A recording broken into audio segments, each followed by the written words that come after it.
എല്ലാ സജ്ജനങ്ങൾക്കും എൻ്റെ വിനീതമായ നമസ്കാരം. ശുഭദിനം ആശംസിക്കുന്നു. അതോടൊപ്പം ഭഗവാൻ ഉണ്ണിക്കണ്ണൻ്റെ അനുഗ്രഹം എല്ലാവരിലേക്കും അനുസ്യൂതം ഒഴുകിയെത്തട്ടെ എന്ന് ആത്മാർത്ഥമായിട്ട് പ്രാർത്ഥിക്കുന്നു.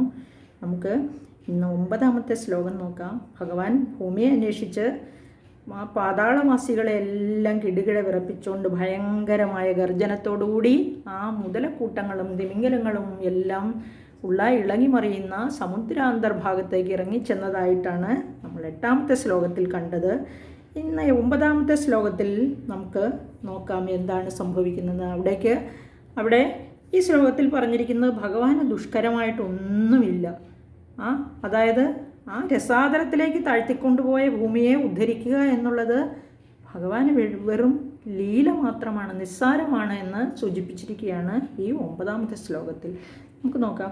ദൃഷ്ട്വാധ ദൈത്യഹതകേന രസാതലാന്തേ സംവേശിതാം ഝടിതി കൂടകിടിർവിഭോത്വം ആപാതുകാനവിഗണയ്യ സുരാരിഖേടാൻ ദംഷ്ട്രാങ്കുരേണ വസുധാം അദധാസലീലം.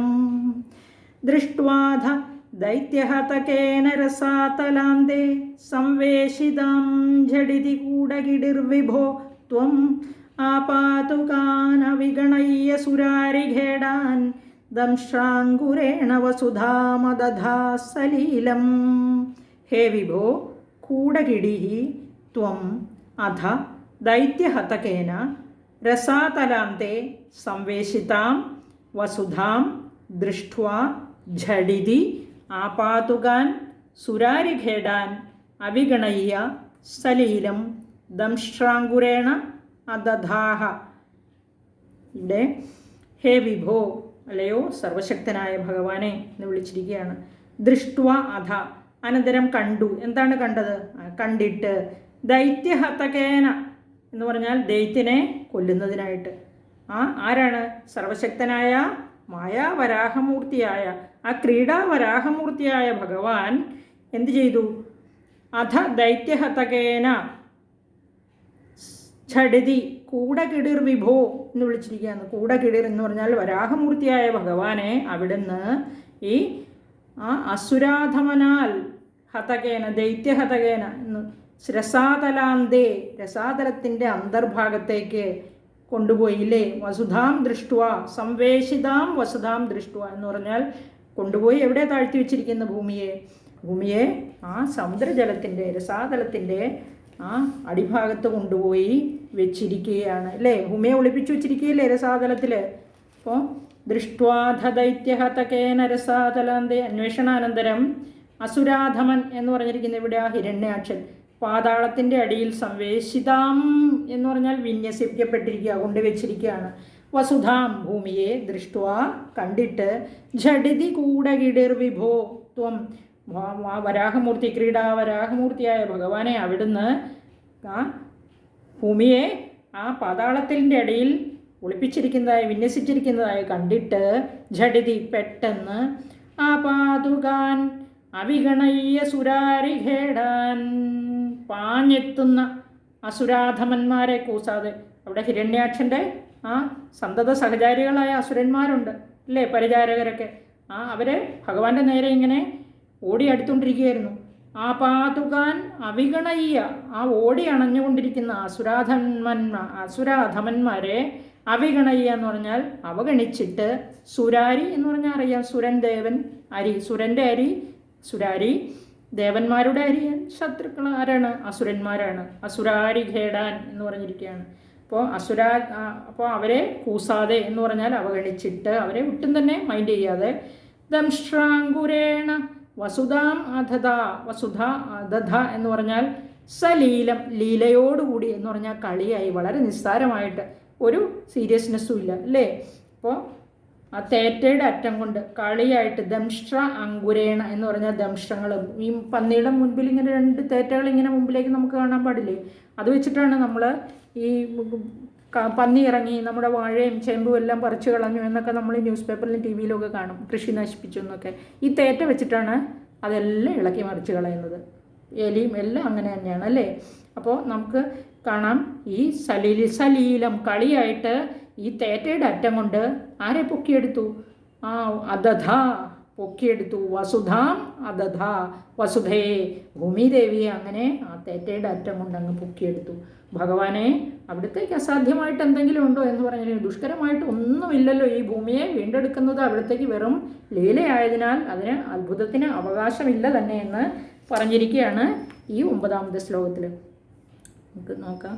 ദൃഷ്ട്വാധ ദൈത്യഹതകേന രസാതലാന്തേ സംവേശിതാം ഝടിതി ഗൂഢകിടിർവിഭോ ത്വം ആപാതുകാനവിഗണയ്യ സുരാരിഖേടാൻ ദംഷ്ട്രാങ്കുരേണ വസുധാമദധാ സലീലം. ഇനി 10ാമത്തെ ശ്ലോകം നോക്കാം. ഈ 12ാം ദശകത്തിലെ ഇവിടെ അഭ്യുദ്ധരന്നധരം ദശനാഗ്രലഗ്ന മുസ്താങ്കുരാങ്കിദൈവാധികപീവരാത്മാ ഉദ്ധൂതഘോരസലിലാജ്ജലധേരുദഞ്ജൻ ക്രീഡാവരാഹവപുരീശ്വര പാഹി രോഗാത്. അഭ്യുദ്ധരന്നധരം ദശനാഗ്രലഗ്നമുസ്താങ്കുരാങ്കിദൈവാധികപീവരാത്മാ ഉദ്ധൂതഘോരസലിലാജ്ജലധേരുദഞ്ജൻ ക്രീഡാവരാഹവപുരീശ്വര പാഹി രോഗാത്. ഇവിടെ ക്രീഡാവരാഹവപുരീശ്വര എന്നാണ് മേൽപ്പത്തൂർ വിളിച്ചിരിക്കുന്നത്. എന്താണ് ക്രീഡാവരാഹവപുരീശ്വരൻ എന്ന് പറഞ്ഞാൽ? അല്ലയോ ക്രീഡാവരാഹമൂർത്തിയായ ഭഗവാനെ കളിയായിട്ടാണ് എടുത്തിരിക്കുന്നത്. അത് ഭഗവാന്റെ ഈ അവതാരങ്ങളൊക്കെ ഭഗവാന്റെ ലീലകൾ മാത്രമാണ്. അല്ലയോ, അവിടത്തേക്ക് ദുഷ്കരമായിട്ടൊന്നുമില്ല. ഈശ്വര, ഭഗവാനെ, ക്രീഡാവരാഹമൂർത്തിയായ ഭഗവാനെ ഈശ്വര എന്ന് വിളിച്ചിരിക്കുകയാണ്. അധ ധരാം അഭ്യുദ്ധരൻ, ഭൂമിയെ ഇങ്ങനെ ആ തേറ്റമേല് പൊക്കിയെടുത്തതിന് ശേഷം അതിനെ മേലോട്ട് ഉയർത്തുവാനായി, അഭ്യുദ്ധരൻ ഉയർത്തുവാനായി, ദശനാഗ്രലഗ്ന മുസ്താങ്കുരാങ്കിത എന്ന് പറഞ്ഞാൽ ദശനം എന്ന് പറഞ്ഞാൽ ഇവിടെ പല്ലാണ്. ദശനാഗ്രലഗ്നം, ദംഷകളും പല്ല് തന്നെയാണല്ലോ അല്ലേ, വലിയ താഴോട്ടിറങ്ങി വന്ന പല്ലുകളാണ്. അതെങ്ങനെ തോന്നി? വളരെ ഒരു ചെറിയ മുത്തങ്ങയുടെ വലിപ്പത്തോടു കൂടിയാണ് ഭൂമി ഇരിക്കുന്നത്. ആ പർവ്വതാകാരനായ വരാഹമൂർത്തിയുടെ തേറ്റമേൽ ഭൂമി, ആ ഭൂഗോളം എങ്ങനെ കാണപ്പെട്ടു? ഒരു ചെറിയ മുത്തങ്ങ പോലെ തോന്നും അല്ലേ? അതുപോലെയാണ് തോന്നിയത്. ഇവ ആ ദശനാഗ്രലഗ്ന മുസ്താങ്കുരാങ്കിത ഇവ, ഒരു ചെറിയ ആ മുത്തങ്ങയുടെ വലിപ്പത്തോടു കൂടിയവനോ എന്ന് തോന്നും വണ്ണം ആ തേറ്റയുടെ തലപ്പിൽ പറ്റിപ്പിടിച്ചിരിക്കുന്ന അതായത് ദംഷ്ട്രാങ്കുര, ആ തേറ്റയുടെ അറ്റത്ത് പറ്റിപ്പിടിച്ചിരിക്കുന്ന ആ ഭൂമിയെ കണ്ടാൽ ഒരു ഇളം മുത്തങ്ങയോടുകൂടി, മുത്തങ്ങയുടെ ആകൃതിയാണ് തോന്നുക എന്ന്.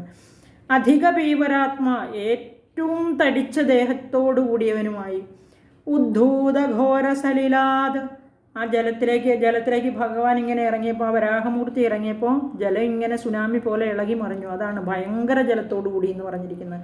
ഇളകി മറിയുന്ന ആ ജലത്തോടു കൂടിയ, ജലധേഹെ, സമുദ്രത്തിൽ നിന്ന് പൊങ്ങി വരുന്ന, ഉദഞ്ചൻ പൊങ്ങി വരുന്ന, ജലധിയിൽ നിന്ന്, സമുദ്രത്തിൽ നിന്ന് ഉദഞ്ചൻ പൊങ്ങി വരുന്ന അവിടുന്ന്, ക്രീഡാവപുരീശ്വര വരാഹമൂർത്തി അവിടുന്ന്, ത്വം രോഗാത്, ത്വം അവിടുന്ന്, നിന്തിരുവടി, രോഗാത് രോഗങ്ങളിൽ നിന്ന് എന്നെ രക്ഷിക്കണമേ എന്ന്, എൻ്റെ രോഗങ്ങളിൽ നിന്ന് എന്നെ രക്ഷിക്കണമേ എന്ന് പറഞ്ഞിരിക്കുകയാണ്. ഇവിടെ ഉപമയുണ്ട്. ഈ എൻ്റെ ശരീരത്തിലെ ഈ രോഗങ്ങൾ എന്ന് പറഞ്ഞാൽ ഈ ഭഗവാന്റെ ഗുരുവായൂരപ്പ സമുദ്ധരിക്കണേ എന്ന രൂപത്തിലാണ് പറഞ്ഞിരിക്കുന്നത്. എൻ്റെ ശരീരത്തിലുള്ള ഈ രോഗങ്ങളെയെല്ലാം ശമിപ്പിക്കണേ എന്നാണ് ഇവിടെ പ്രാർത്ഥിച്ചിരിക്കുന്നത്. 10ാം ദശകത്തിൻ്റെ അവസാനം പറഞ്ഞിരിക്കുന്നത്. അല്ലയോ ക്രീഡാവപുരീശ്വര, ക്രീഡാവരാഹമൂർത്തി അവിടുന്ന് ആ രോഗജന്യമായ ഭയങ്കരമായ ഈ ഘോര സമുദ്രത്തിൽ മാണ്ടുമുങ്ങിയ എൻ്റെ ഹൃദയത്തെ ശ്രീ ഗുരുവായൂരപ്പ അവിടുന്ന് സമുദ്ധരിക്കണമേ എന്ന് പ്രാർത്ഥിച്ചിരിക്കുകയാണ് ശ്രീ മേൽപ്പത്തൂര്. ഇതോടുകൂടി ഈ 12ാം ദശകം ഈ 10ാമത്തെ ശ്ലോകത്തോടുകൂടി അവസാനിക്കുകയാണ്. മേൽപ്പത്തൂര് തൻ്റെ രോഗജന്യമായ ഈ ശരീരത്തെ, അതായത് എൻ്റെ ഹൃദയം രോഗജന്യമായ ഈ ശരീരമാകുന്ന സമുദ്രത്തിൽ മുങ്ങിപ്പോയിരിക്കുന്നു. അവിടുന്ന് എൻ്റെ ഈ ശരീരത്തെയും ഈ രോഗങ്ങളെ മാറ്റി എൻ്റെ ശരീരത്തെയും ഹൃദയത്തെയും ഉദ്ധരിക്കണമേ ഭഗവാനെ എന്ന് പ്രാർത്ഥിച്ചുകൊണ്ട് ഇവിടെ ഈ ദശകം അവസാനിപ്പിക്കുന്നു. ഓം നമോ ഭഗവതേ വാസുദേവായ. സർവത്ര ഗോവിന്ദനാമ സങ്കീർത്തനം. ഗോവിന്ദ ഗോവിന്ദ. ഹരേ കൃഷ്ണ കൃഷ്ണ കൃഷ്ണ ഹരേ ഹരേ. ഹരേ ശ്രീ പാഹി മാം പാഹി. ഹരി ഓം.